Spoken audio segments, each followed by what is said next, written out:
Good morning, ladies and gentlemen. We're now going to start our presentation of the earnings from the first half of 2025. So welcome everyone who's following us by telephone and on our website. Along with us today, we have Roberto García Merino, our CEO, and Emilio Cerezo, our CFO. So I'll hand over now to our Chief Executive Officer. Good morning, everyone, and welcome. Thank you for attending this presentation. Today, we want to share the most significant milestones of the first half of 2025 with you, looking at Redeia's performance and all the results achieved by the group during the period. And we'll wrap up the presentation with our vision for 2025. And you may remember that's the last year of our current strategy plan. At the end of the presentation, we'll have a Q&A so we can address any questions you might have. So, I'd like to start by identifying the highlights of the period.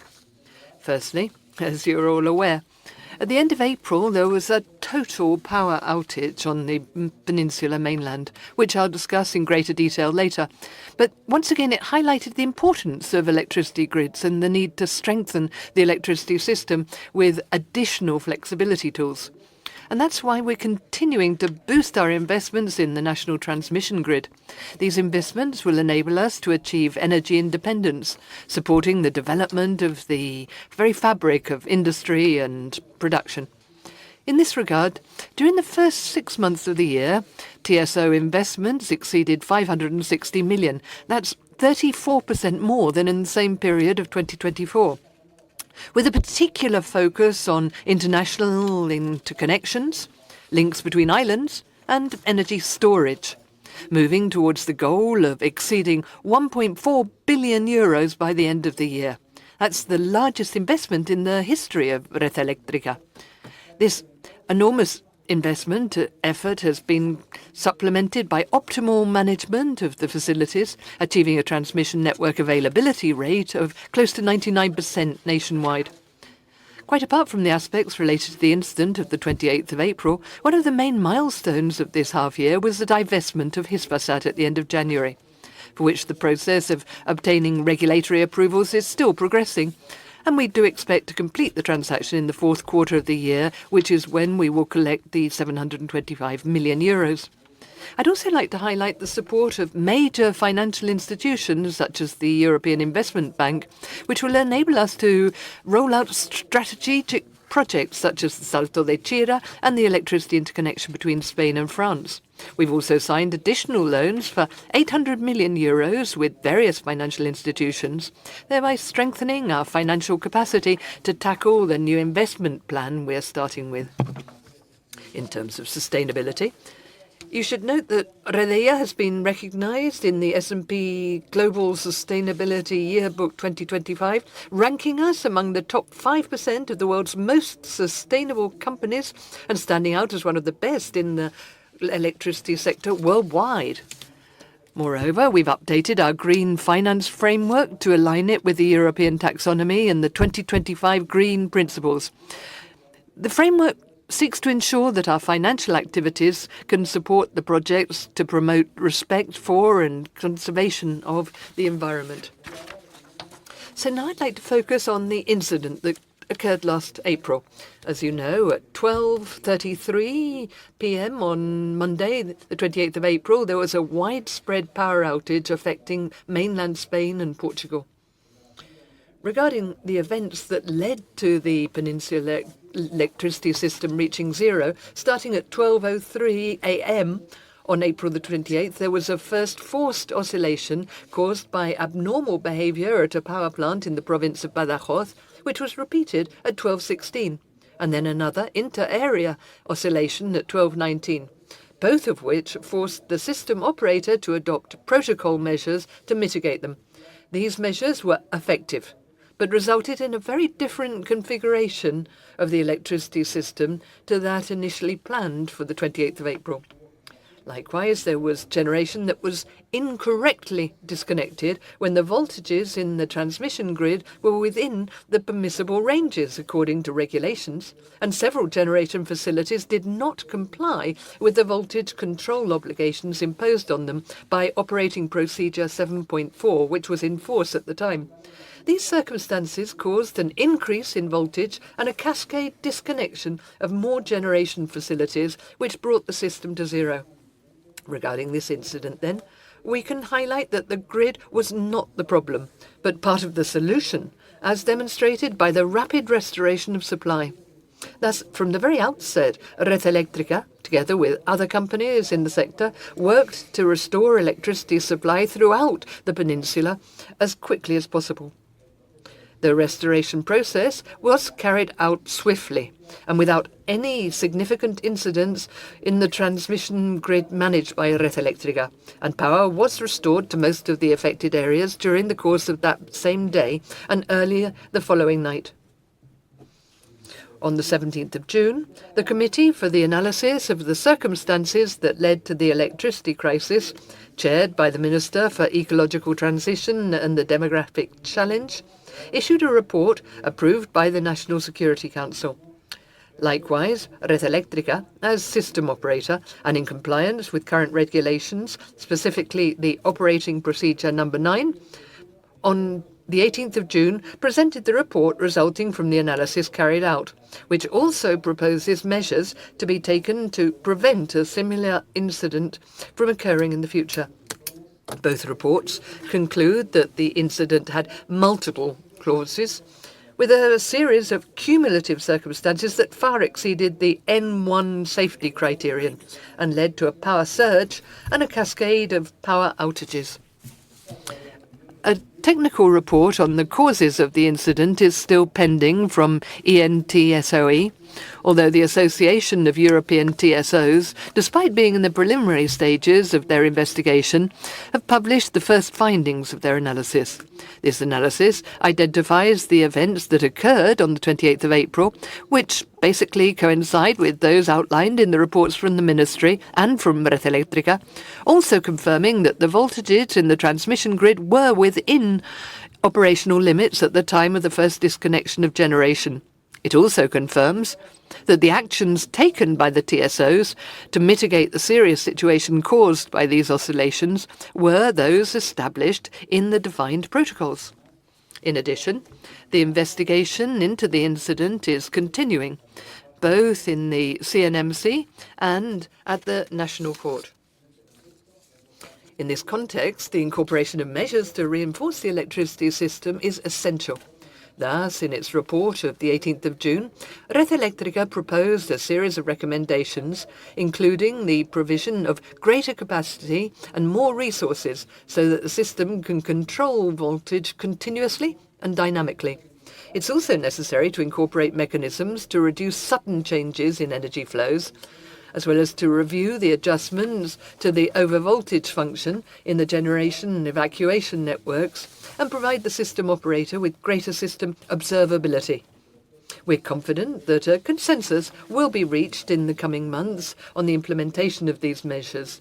And in this context, the Council of Ministers has approved a new specific amendment to the 2021-2026 Electricity Transmission Network Development Plan, the second after the one approved in 2024. This includes 65 actions aimed at incorporating additional tools into the networks to facilitate voltage control, stability in the event of oscillations, and, in general, the reinforcement of the electricity system throughout Spain. The investment associated with these actions is €750 million, bringing the total investment for the 2026 plan to €8.2 billion. In addition, the planning process for 2030 continues to move forward.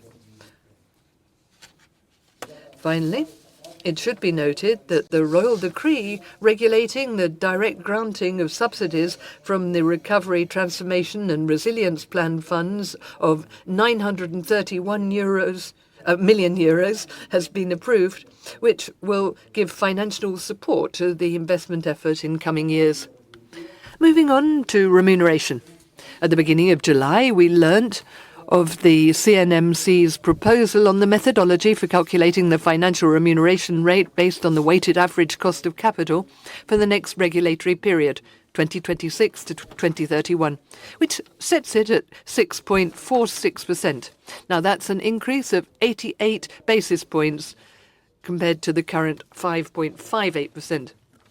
A public consultation process is now open, during which the corresponding feedback can be submitted until the 4th of August.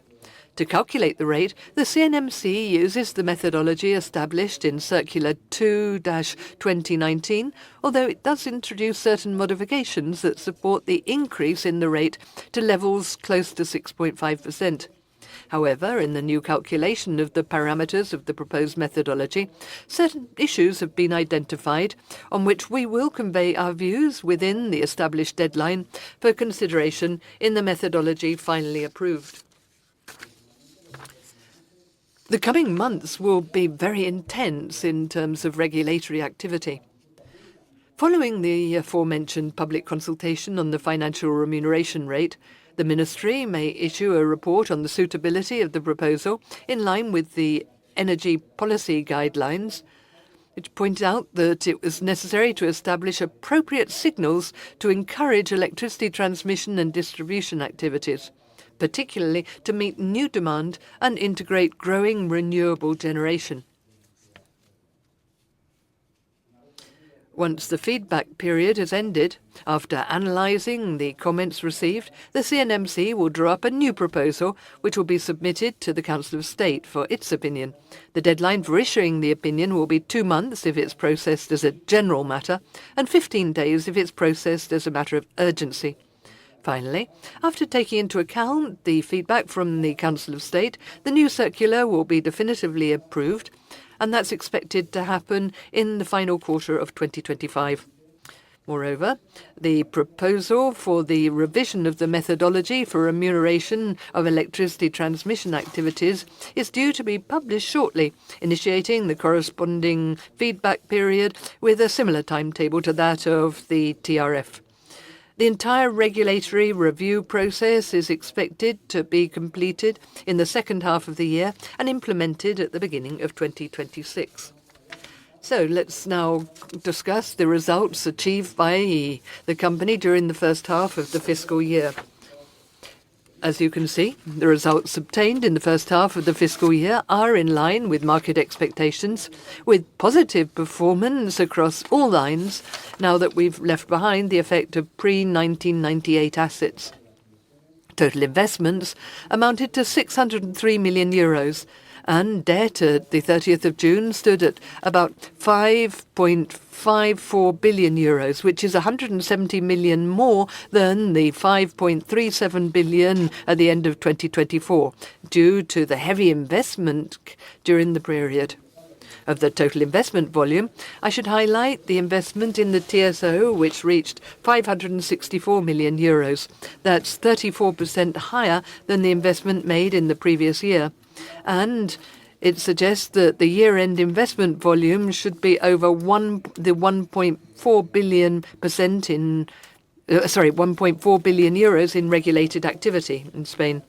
And I'd also like to remind you that following approval by the General Shareholders Meeting, a supplementary dividend of 0.6 euros per share was paid out on the 8th of July against the 2024 earnings, thereby fulfilling our market commitments and reaching a total dividend for the past year of 0.8 euros per share. Now we can look at the income statement in its entirety. As we did in February, the 2024 financial year includes a reclassification of the various items in Hispasat's income statement attributable to Redeia into a single line item called Profit from the Period from Discontinued Operations.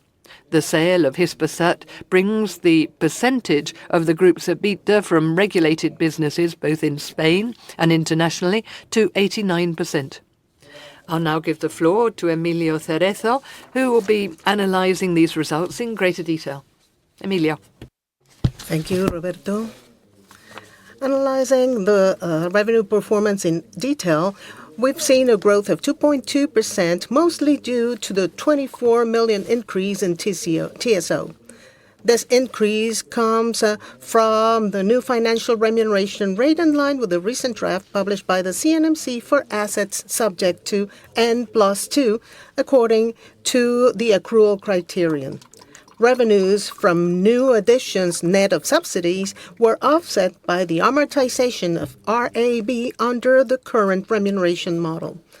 In the international business, we can highlight the positive performance of Chile and Peru, although this does not seem to be enough to offset the negative impact of Brazilian real's exchange rate on Argo's performance in Brazil. At the same time, the fiber optics business was affected by contract renegotiations in a context of market concentration, partially compensated by the effect of inflation on contracts linked to the consumer price index. Turning to operating expenses, we see a growth of 3.1%. However, if we exclude the expenses offset by other operating income, such as Salto de Chira and projects for third parties and others, growth was slightly lower, specifically 2.4%. Staff costs increased due to a larger average workforce required to meet the challenges arising from the strong growth of Group's regulated assets. As for other expenses, we observe a moderate increase of approximately 2 million euros.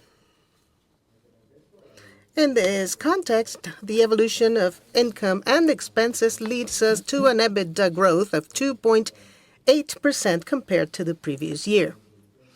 The positive contribution of TSO was offset by a slight decline in international activity coming from the mentioned performance of Brazilian real, which at a constant exchange rate grew by 2 million euros. It is also due to the aforementioned performance of the fiber optics business. To conclude the income statement, our net profit was 269 million euros, in line with the first half of the previous year. Although profits from continuing operations grew by 1.5% compared to 2024. The performance of profit can be explained by several factors, not just the EBITDA performance already seen. On the one hand, amortization and other items increased, mostly due to higher operating assets. In addition, the financial result was worsened by $10 million due to lower financial income compared to the first half of 2024 due to lower placement of cash surplus. The corporate income tax remains in line with the previous year with an effective rate, excluding the result of investee companies, of 24.6% compared to 25% during the first half of last year. Finally, the income reduction from discontinued operations for 4 million is due to the positive results of Hispasat in the first half of 2024. Now, in 2025, and depending on the contractual agreement for the sale, Hispasat's results will not affect the group's income statement. And going now into investments, during the first half of this year, 603 million euros were invested, out of which 564 million were in the TSO, thus exceeding the investment made in the previous year by 34%, and thus consolidating the serious effort the company is making to accelerate investment in the transport network. With regard to TSO strategic projects, we could highlight the following: the electricity interconnection between Spain and France via the Bay of Biscay, which continues to progress with the aim of reaching the milestone of commissioning the first link in 2027. Also, the new Peninsula Balearic Islands interconnection also moves ahead, including the new high-voltage direct current link between the peninsula and Mallorca, and other actions like synchronous compensators in Mallorca and a battery system on the islands of Menorca and Ibiza. Also, work continues on the interconnection between Tenerife and La Gomera, a strategic infrastructure for the smaller island electric system. In addition, progress is also being made on the Peninsula, Ceuta, and Galicia-Portugal interconnections. All these projects are expected to be commissioned by the end of this year.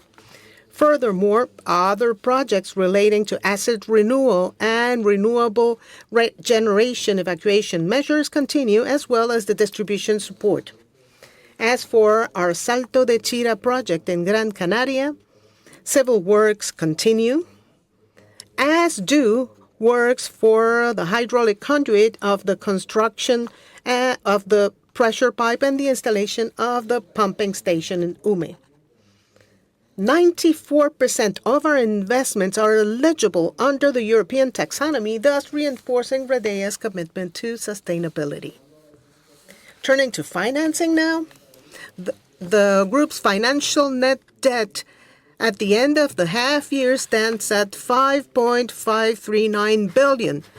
That's 169 million more than at the end of 2024, and the generation of a solid operating cash of 548 million partially offsets the group's heavy investment and the interim dividend payout. This cash flow of 548 million comes mostly from the following aspects. First, the generation of a positive FFO of 473 million euros, and the reduction in working capital, which involved a cash flow of 75 million euros, mostly due to lower payment of balances payable to other companies and differences in refunds in the system due to excess transport tariffs charged in previous years. Items pending refund to the CNMC for these provisional tariffs rise up to 351 million euros at the end of June. Considering the above and the investments made during the year, as well as the dividend payout, our net financial debt grew by 3.1%, showing solid financial ratios. As for our credit rating, we maintain an A- rating both from Standard & Poor's and Fitch, although Standard & Poor's recently placed Redeia on credit watch negative, among other reasons due to the possible effects that our heavy investments will have on the group's financial ratios. As for the makeup of our financial debt, it is worth noting its diversification in terms of financing sources, with 79% at fixed rates until maturity and the continued predominance of euros over other currencies. This structure has enabled us to maintain a competitive average cost of debt in the current environment, now standing at 2.2%. We also continue to have the support of the European Investment Bank. Thus, on June 16, an agreement was formalized with the EIB for financing 800 million of the interconnection with France, and we signed the first tranche of a loan for 400 million euros. Thanks to this, we have strengthened our financial position to carry out the significant investment plan we are facing. Over the next 4 years, we will be facing maturities of around 3.5 billion euros, most of which are covered by our solid liquidity position, which will be further strengthened following the completion of the Hispasat sale, estimated to conclude by the fourth quarter this year. And finally, our ESG-related financing continues to increase, now reaching 80% of the total, thus bringing us ever closer to our commitment of achieving 100% sustainable financing by 2030. I will now hand it back to our CEO, who will conclude today's presentation. Thank you very much, Emilio. Having analysed the first half of the year, we'll now discuss how we expect the company to perform in the second half of 2025.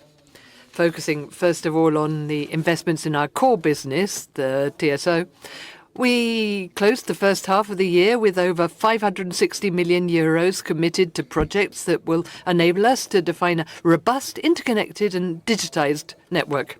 And now we approach the second half of the year on the same positive path, and we estimate that we'll reach investment levels of over 1.4 billion euros by the end of the year. And that's what we committed ourselves to at the beginning of the year, if you remember.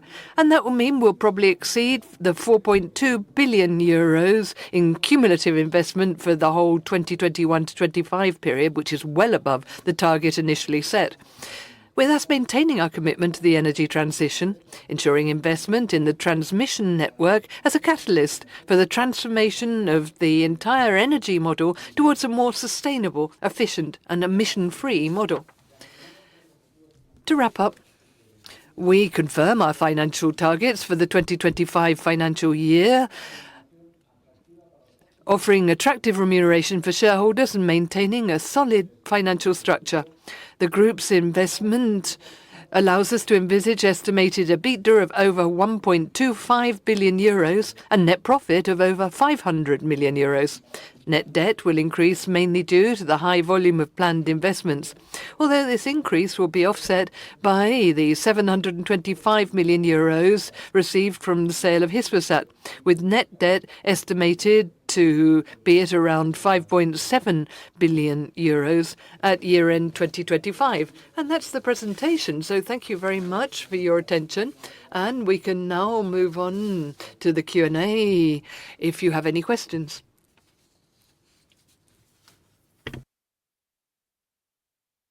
Ladies and gentlemen, if you wish to ask a question over the phone, press *1 on your keypad. The first question comes from Javier Suarez from Mediobanca. Go ahead, Javier. Yes, good morning, everyone, and thank you for the presentation. I have got 3 questions. The first one has to do with the blackout, with the outage. I'd like to know if you consider, or if you might consider, during the second half of the year, the possibility of endowing provisions in order to cover the company against any future complaints that might come in from retail and wholesale customers regarding the blackout, and the possibility of having an impact on the payout policy. That's the first question. The second has to do with regulation. You talked about the possibility of improving the proposed return on invested capital. Now, could you be more specific? What are the factors that might be improved or amended in order to improve the regulator's initial proposal? And then the methodology for electricity transmission in Spain. When do you expect this will be published, and what do you expect it to say? How will it improve on the current regulation? What do you think would happen? And then my third question has to do with the updating of the National Infrastructure Plan. When do you expect the plan to be enacted? And what's your opinion regarding the annual capex that the company ought to invest over the years of the plan? Thank you. Well, Javier, thank you very much. Going straight into your first question, I would say that on April 28th, Red Eléctrica acted with enough diligence in compliance with all the standards and protocols established. So their performance was absolutely compliant, both in technical and procedural terms, as established by the regulator. So we do not expect to save any provisions, as we do not expect any legal claims, as we acted with diligence. And this version of the event of April 28th was ratified both by the external auditor and for also external legal consultants.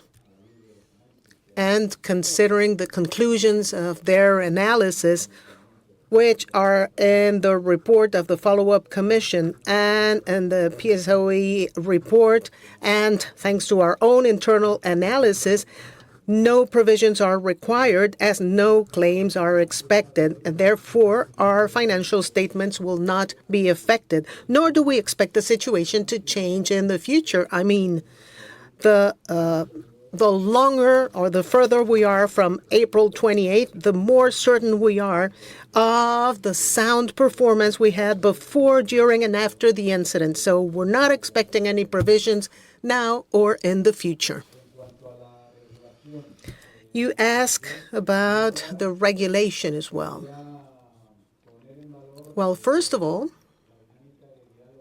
I would like to underscore the open dialogue the CNMC, our regulator, has established in this stage of the regulation model.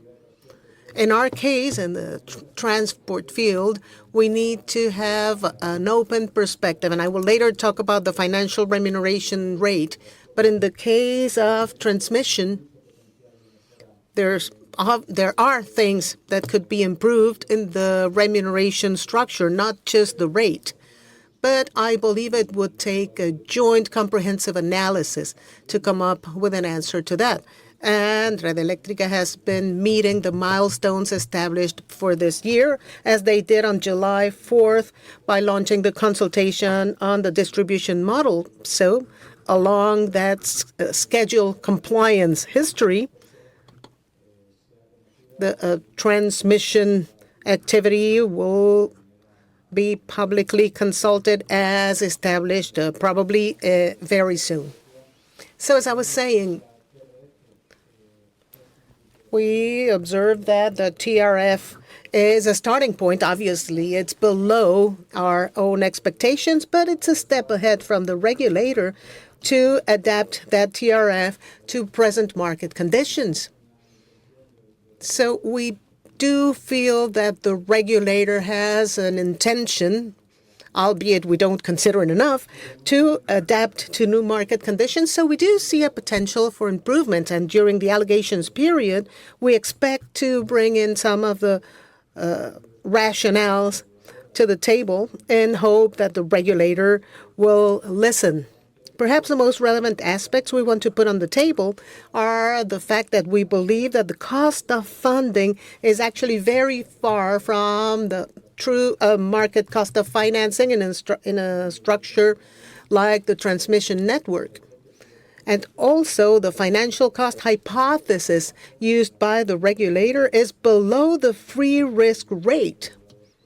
So I'm sure that the regulator can reconsider their position in the light of these numbers. And then there are other aspects we're contemplating to update other parameters to standardize our practices to those of other European actors, like the market risk premium. You are surely aware that this parameter should not change because the activity it is applied to is different. And on the side affecting us, that number is substantially below other parameters established by the very CNMC in industries like telecom, railroad, or airports. So we do believe there's potential for improvement there. And about the model, there's even further opportunity for improvement, because in terms of remuneration, if we compare ourselves to other European structures, we see that several things could be improved, like acknowledgement of ongoing works. Obviously, the regulator would have to approve standard values, both for investments and for operations. Some incentive aspects are not fully contemplated in the present methodology. So we are convinced that once the allegations period is opened by the regulator, several things can be, or aspects can be improved. But I suppose we will have to wait until we see the full model. But we do expect certain improvements in the FRR. And as for our 25 to 30 plan, well, the process started in late 2023. During the first quarter, agents involved brought their development proposals to the ministry. They put their scheduling on the table, and the system operator sent the initial proposal for development on October 1st. And now a public consultation process should start to begin negotiations once the ministry finishes their internal analysis on that early proposal. So during the past few months, the ministry have communicated that they've been working on the figures, and we expect them to launch to open the process in the next few weeks/months. And just an extra comment, Javier.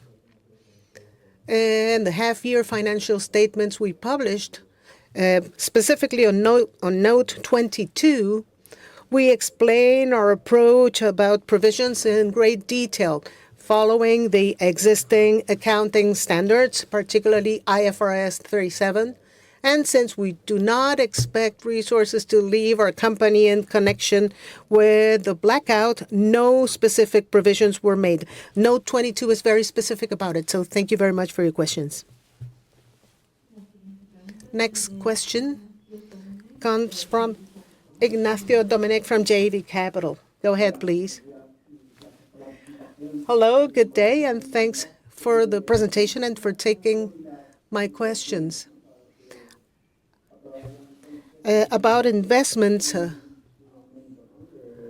the administration has approved an increase in investments in this kind of network. So do you have any potential date to publish the scheduling, and what do you expect for the next few years, particularly years 26 and 27? And then the second question about the credit rating for Redeia. Would you help me understand if you have any measure or if you have considered any measures to maintain the present rating, even if there's no formal commitment to do so? So if you were downgraded, do you have any forecast about the financial costs for the next few years deriving from that? And my third question is about OPEX considered and approved. What's the outperformance on the TSO? Or what can we expect from this new draft that will be published soon? Thank you. Thank you, Ignacio. I'll answer your first and last question, and then Emilio will talk more about the rating. Okay, investment, first of all. It's true that we'll have to wait and see a bit because it's up to the ministry to make further progress, which has to follow the consultation period, although I think that they've already had quite a lot of feedback. The advantage is that we, with the current planning and the amendments that have come up subsequently, we have managed to get a forward-looking view of what will happen, and we're pretty sure that we've already secured investment over the next 3 years for 26 and 27, and a lot of 28 as well. So we're quite sure about that. And because we've got ready in time, we know that we should be able to guarantee the investment. What do we estimate for the future? Well, this year we had committed to reaching that 1.4 billion euros, and we're pretty sure that we should get there and indeed exceed it. And over the next few years, we expect to have, and we're talking about averages here, because you know that part of the capex is always subject to actually obtaining the permits, but we would accept that we'd get an average of about 1.5 billion a year, perhaps a bit higher. But that is a sort of valid run rate for the investments, and the level of certainty over the next 3 years is quite high for our supply and our operation. And meanwhile, OPEX, yes, it's true. Here I want to refer back to the incident on the 28th of April. Now, I wanted to make it very clear, yet again, how quickly we restored the system and got the transmission network to work that day and up to the following evening. More than 5,000 maneuvers were carried out in the transmission system, and that was automatic.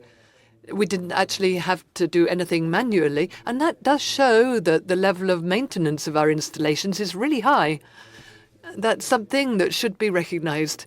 Evidently, within the regulatory parameters, that's an indicator that has to be analyzed by the regulator.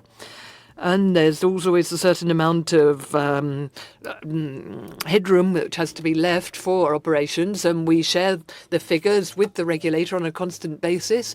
And the model, well, we'll have to see how the efficiencies can perhaps offset some of that margin, that buffer. But regarding maintenance, there are certain things that could be used by way of compensation. I think that this philosophy of maintaining the quality of the transmission system should be lauded.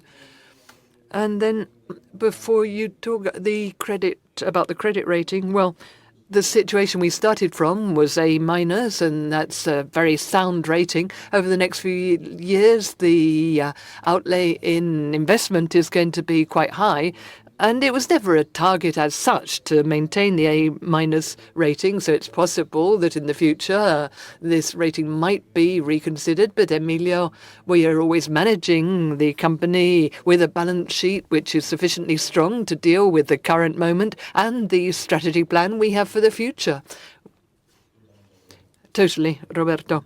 As we said before in the presentation, right now we've got an A- from Fitch and Standard & Poor's, and Standard & Poor's has published what they call a negative credit watch. And that means that before 3 months, it's quite likely that they might notch us down to a lower level because they've seen our very demanding investment plan. And Ignacio, you were asking about what measures we might put in place to conserve the investment grade. And our priority has always been and always will be to have a sound investment grade rating. And there are aspects that lead us to think that we should continue to have it.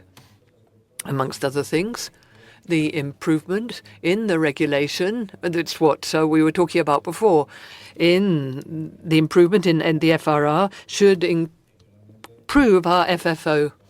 And as Roberto said in his presentation, we've got the PERTE funds as well, which will be receiving 931 million euros in order to really shore up our balance sheet over the next few years. And apart from that, we've also got other measures you know about, which we're going to be using. We reckon in putting out hybrid bonds. We've got already an issue going out of 0.5 million, and we've got some which have come out since 2023, and over 1.5 billion more should come in through that into our balance sheet structure. That's an instrument that's well suited to the moment here in Redeia, where there's such strong investment in our core activity in Spain. And we're pretty sure that we'll be using these hybrid bonds in the future, which will mean that we should be able to maintain our sound credit rating without a doubt. And anyway, Ignacio, as you can see, looking ahead to the next few years, first of all, we've got a very sound starting position with several tools at our disposal for financing the heavy investment over the next few years. And that means that really that we're looking ahead with our strategy plan to feel that the investment will be financed easily. And then coming back to the financial costs, and if we are notched down one notch, that won't have a significant impact on our debt costs, maybe 10 basis points. I don't know, that's about what it would be. So it's not really a relevant issue.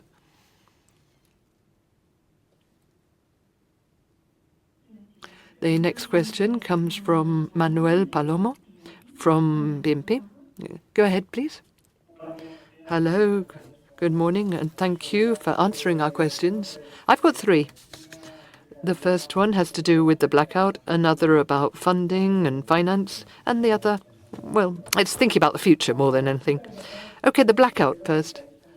I mean, You've said that Red Eléctrica acted in line with all the technical and procedural regulations. However, from the day of the blackout, there's been a big increase in the restrictions and the supplementary services, leading to an increase in the system costs. And if everything was done so well, why did you have to have such a big increase in these? That's my first question. The second one has to do with the financing. Coming back to what the previous analyst asked about in your answers. For the next few years, you're talking about a capex of about 1.5 billion, more or less. And with the National Energy Plan, it would seem that you will probably go further. So could you give us a threshold over which we might think that these other mechanisms, sale of assets or additional hybrids or, I don't know, any other action you might take, could be necessary? Have you got anything in mind? And might that be boosted up to 1.7 billion or 1.8 billion a year? And then my final question has to do with your plans for the future. I think it was the CEO who said that this is the final year. 2025 is the final year of the current plan. So I wonder, when will you have your Capital Markets Day to give us more clarity about what Redeia is going to be doing in the next few years? Thank you very much. Perfect, Manuel, and thank you for your questions. About the blackout incident again. One thing we do know is that Red Eléctrica was diligent to act in agreement with all established procedures, which is more than we can say about other players out there. Considering the situation, we decided to have a reinforced operation system in place to prevent non-compliance or failure to comply with operating procedures. We want to have enough coverage to cover for potential non-compliances from others.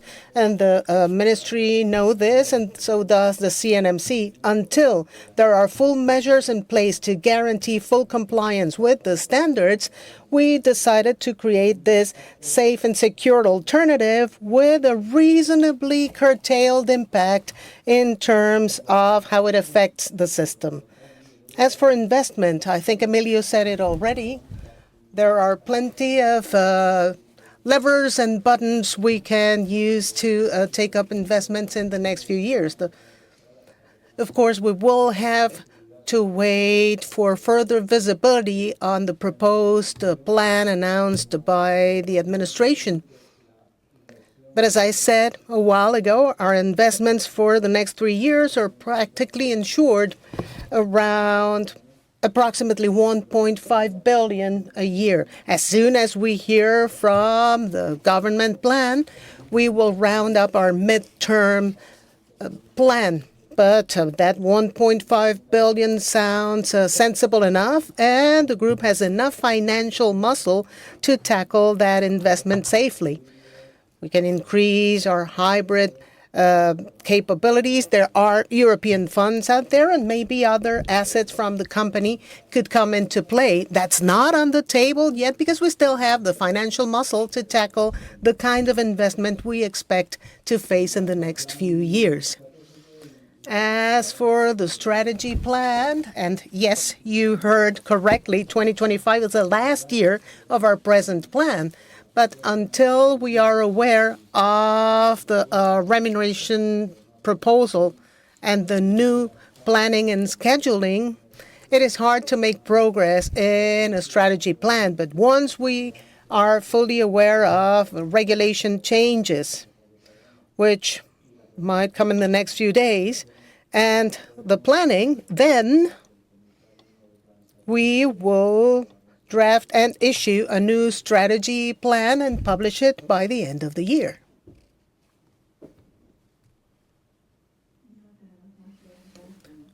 We have no further questions from the Spanish room. Over to questions from the English connection now. Thank you. As a reminder, to ask a question, please press *1 on your telephone keypad. First question from the English room is from Arthur Sitbon at Morgan Stanley. Please go ahead. Hello. Thank you for taking my questions. The first one is on the regulatory parameters document that the CNMC will publish. I understand from your slides that it's expected in the coming days.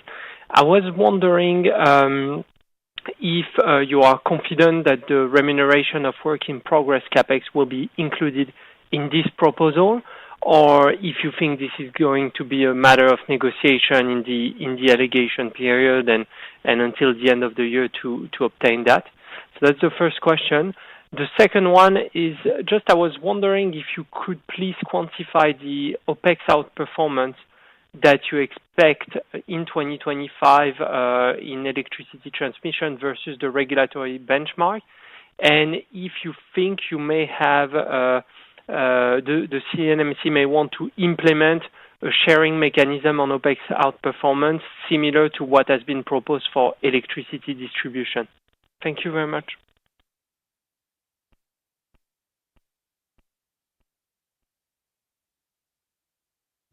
Okay. Many thanks, Arthur. Right. The regulatory review? Well, a lot of work has been done internally with the CNMC technical teams so that we can share the current situation with them and they understand the costs of supplying the services and the kind of equipment that we need to roll out our investments. Right now, the team in the CNMC does share our information for 22, 23 and 24. And so now they know that they have to come up with a significant review of the unitary costs and remuneration. The current remuneration model covers benchmarks for costs going back to 2008. So now they're working with a benchmark which is based on 10 years prior to the investment period. And so you can imagine that working together, we've now got a database which is much more updated. So we can expect that a review will be forthcoming, changing the parameters quite significantly. Remember that this adjustment, which will be applicable as of 2026, covers the commissioning after 2024 because of the +2 methodology, covering the costs that we took on over the period leading up to 2024. And that will be everything then that's commissioned as of 2024 after that.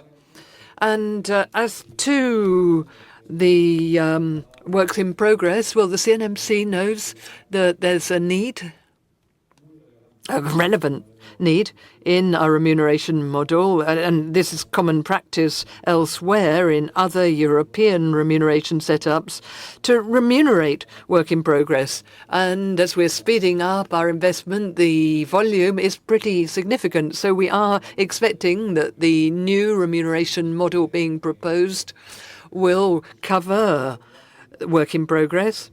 And the ministry as well has, in the Chira Soria proposal, reflected something that's a reality for us, which is the remuneration of every work in progress as we do it. All they have to do is ratify the return rate, which is established by the regulator. So we think that this should be one of the aspects covered in the initial proposal. And if it's not, for whatever reason, obviously that will be a relevant part of our feedback. And Emilia, do you want to talk about OPEX?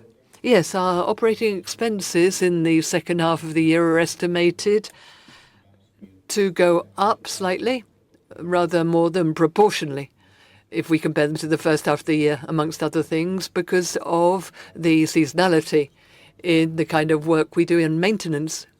But we think that at the end, the EBITDA will be very much in line with what we'd already announced at the beginning of the year. And then regarding the possibility of implementing any sharing of, any sharing with the regulator of these, basically, sharing costs is something that we think, you know that the standard mechanisms of the CNMC entail sharing certain profits or losses depending on the performance of our business. So we think that evidently this is a possibility.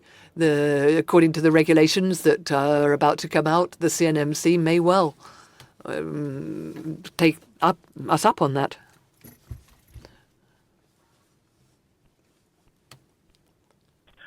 Thank you. The next question is from James Brand at Deutsche Bank. Please go ahead. Hi, good morning, stroke afternoon, depending where you are. I had two questions, please. The first is on work in progress. I appreciate you just kind of made some very high-level comments on work in progress that you expected it to be remunerated. But are there any more details you can give us in terms of what your expectation is or maybe what your hope is for how work in progress will be remunerated? For instance, things like, do you expect it to include all your work in progress? Do you expect the T+2 to remain in place with work in progress? Do you expect to get the initial, the return on capital that you get on other assets, or do you expect to get less?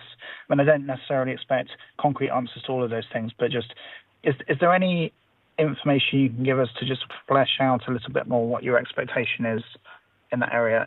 And then the second question is, so do I understand it right that you're still expecting to get the transmission proposals, you know, in July or August, so like early August in the next few days, or is that going to be pushed back until after summer? Thanks.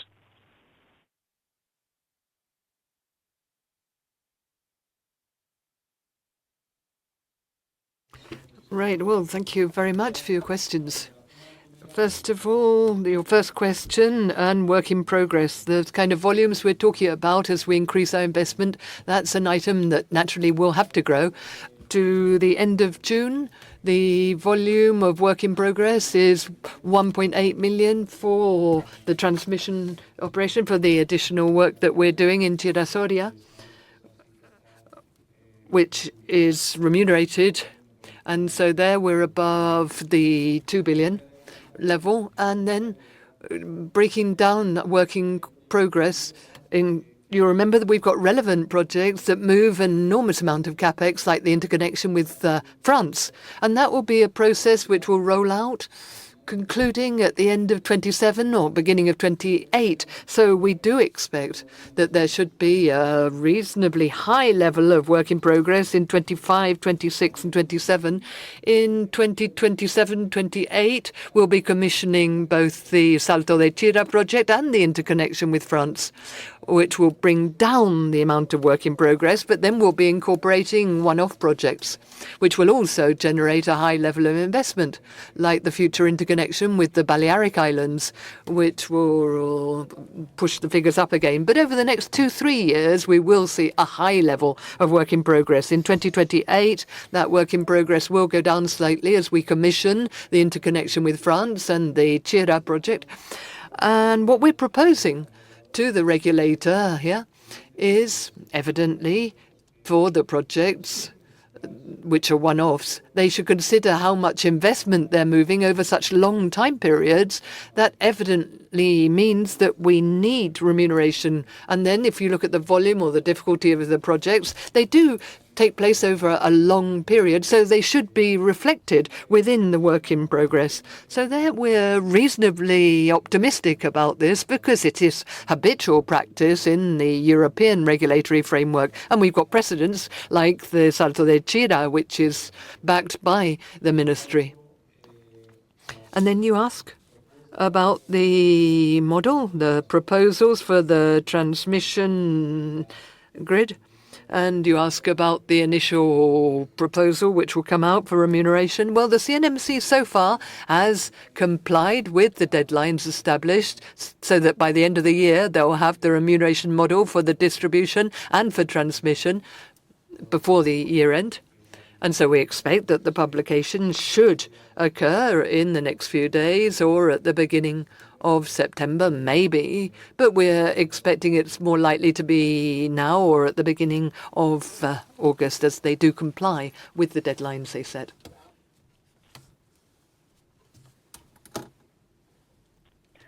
Thank you. Our next question is from Martin Wachtal from Bank of America. Please go ahead. Yes, thank you so much for the presentation. it sounds like your investments are clearly going to increase over the next few years. So I was wondering, is there any impact on your dividend policy? Are you still committed to have a floor of 80 cents for the next, let's say, 3 to 5 years? Or could maybe changing your dividend per share be also a tool that could allow you to fund the capex while, let's say, protecting your balance sheet? I would appreciate if you could provide a bit of color. Thank you.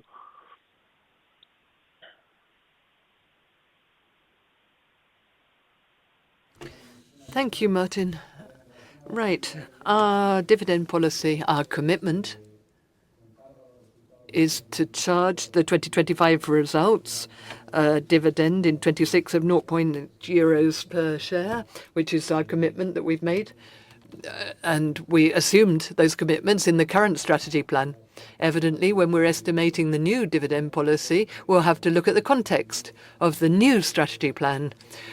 And above all, take into account the demanding investment plans that we've got, but taking into account the relevance of the dividend policy.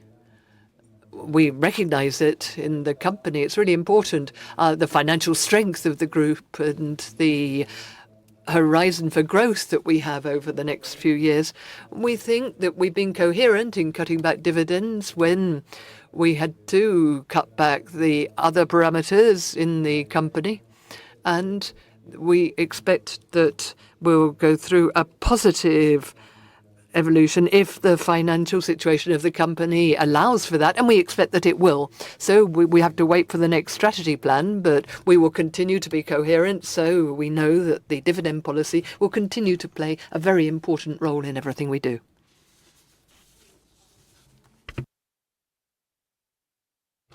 Let's hear the questions we got over email. Victor Perot from GVC asks, what are the net investments expected for 25 and 26, starting with a gross 1.2 billion?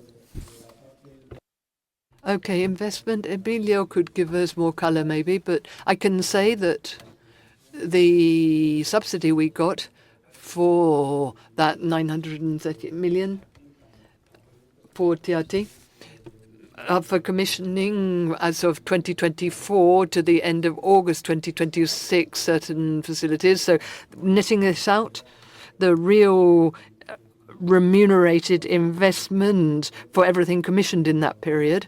And so that will affect us, netting out the baseline.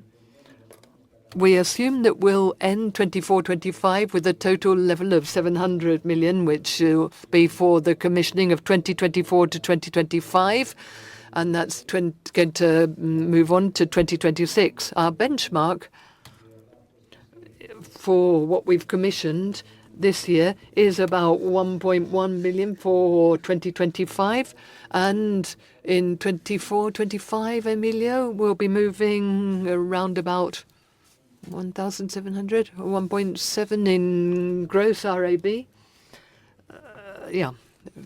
Up to the end of 2025, yeah.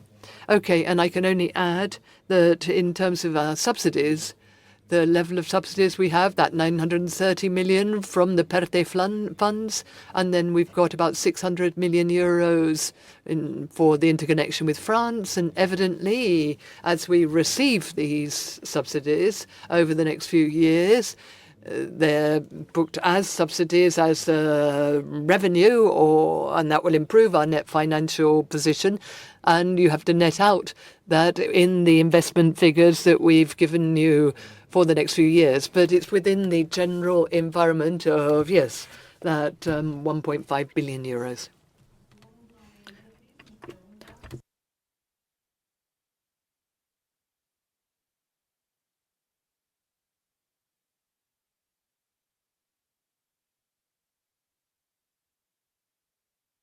Well, Arturo, thank you for your question. I think that we should wait to find out the proposed review of the remuneration model for our transmission, though we think that there's quite a high potential that it will be improved.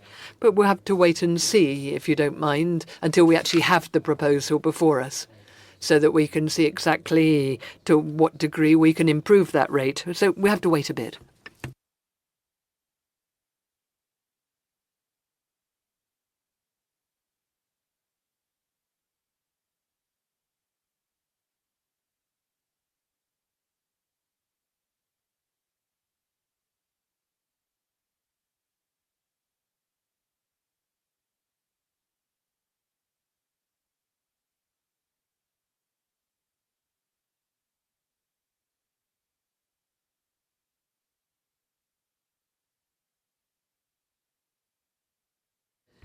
Thank you very much, Alberto, for your question. Let's see. The investment of investment, obviously. We have to stick to what we have in the electricity planning. We have a plan in force, and we've got quite a lot of certainty already because we tried to get ready in advance, looking at the supply chain and the internal issues that we had to deal with. So over the next 3 years, we think that that benchmark of 1.5 billion euros is properly adjusted to the projects that we've incorporated into our planning. So over the next 3 years, that was what we think we'll have. We'll have to wait and see the new planning proposal so that we can see clearly what kind of capex we'll be expecting to roll out as of 2027. But we think it'll be about 2.5 billion. So that's the benchmark we're using for that period. And we'll have to look at the supply chain and the execution capacity we have internally, but that's the basic level. And the earnings per share? Well, Alberto, we'll have to wait again, I'm afraid, to see all the other parameters within the model, because they obviously come into play and have a significant impact on the bottom line. And we'll look at the volume of investment and exactly how we're going to roll it out in the next strategy plan. So we'll have to wait and get the full picture. And once we've got that full picture and have analysed all the details, obviously, we will announce the new strategy plan and we will share it with the market before the end of the year. And so we've finished today's presentation. Investor Relations will be happy to help you if you've got any further questions. So, good day.